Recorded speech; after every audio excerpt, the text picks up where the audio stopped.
Alright gang, today we are taking a look at Transformers Prime Voyager class Sharkticon Megatron. I've been trying to get a hold of this figure for a while, and I finally got him off of Amazon. Unfortunately, I didn't pick him up off of my normal sources because I couldn't get a hold of him. Box is standard Voyager fare for Transformers Prime. I do find it funny that he has been repaired and refitted with, shark bits. Out of the box, the figure looks pretty darn good, I gotta admit. I really like this color scheme, and it's definitely a nice color scheme for a Megatron figure. Repainted into depth charge would be fantastic. I know there is a digi-shop floating around of that. His shoulder pads are a little bit weird. I haven't quite figured out the best way to pose them yet, but the way I have them right now looks good. As you can see, he has some severe hip issues, and the piece of his hip that flips around in the transformation that I'm kind of pointing to right there is really, really loose. That is causing some real problems for me that I'll talk about in a little bit. But overall, the look of the figure is really nice. This is a fantastic upgrade from the kind of cruddy Voyager figure that we got before. I really like the paint scheme, I really like the retrofit of the Sharky bits, and overall it looks good. Posability, head is on his swivel or ball joint. Arms, typical posability, ball joint in the shoulders, swivel, and then the hands move, ball joint in the hips, knees move. Yeah, it's a pretty posable figure. Head sculpt for this guy is freaking fantastic. It was okay with the original Megatron figure, but the new color scheme and the new paint job just make it look superb. This new head sculpt adds a level of terror that the original figure did not have. It is exquisitely terrifying. Megatron now comes with a shark tooth spear and gives up his old fusion cannon. It's a pretty cool looking gun. It really reminds me of Overbite from the original G1 Seacons.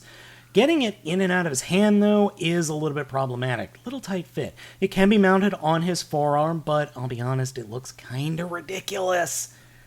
Yeah, that looks real dumb. Yeah, that's no good. It also has an alternate mode where it can become a spear. So pull out the front, it flips out the blade up top, and then the handle will flip around and snap it into place. So you get this weird little fish speary thing. He can hold the spear, but not real well. I prefer to keep it in gun mode, but when you want to put it in spear mode, it can convert into a really big, unwieldy spear.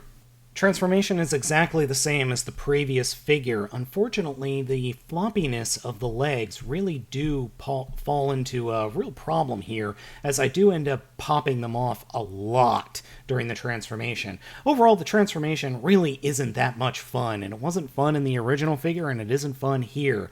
So if you guys want to get this figure, be prepared for a really annoying transformation, because all the extra bits just get in the way. Again.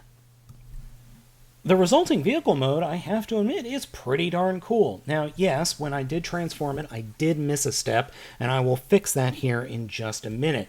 But overall, the shape of the face of the vehicle mode looks cool, and it's just a really interesting, just evil-looking vehicle mode. I rather like it. Plus, they also fixed my chief problem with Voyager-class Megatron in this mode, is they covered up the head. You see right there up top? Head completely covered. Hello!